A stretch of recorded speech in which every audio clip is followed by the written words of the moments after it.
Hi, this is Attorney David Ienna from Fairmax Law. Today we are going to talk about the bankruptcy and social stigma. In the heart of any city, businesses are the lifeblood of communities. They come in all shapes and sizes, from family-owned shops to burgeoning startups.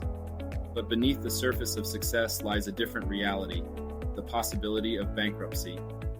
For individuals and businesses, bankruptcy is often seen as a failure, an end to dreams and aspirations.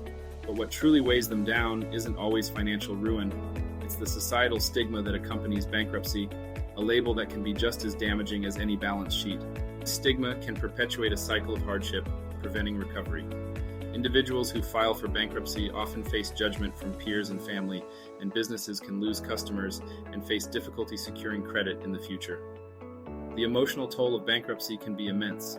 Feelings of shame, failure, and embarrassment are common, and social stigma exacerbates these feelings, making it harder for individuals and business owners to bounce back. Bankruptcy isn't just a financial issue, it's a societal one. By changing our perceptions and reducing stigma, we can pave the way for individuals and businesses to recover, rebuild, and thrive. Remember, bankruptcy is not the end, it's a step toward recovery. Let's support those rebuilding their futures. With no upfront cost, you can start your comeback story today with Fairmax Law. Call us at 888-FAIRMAX or visit our website www.fairmaxlaw.com for more info. Thank you.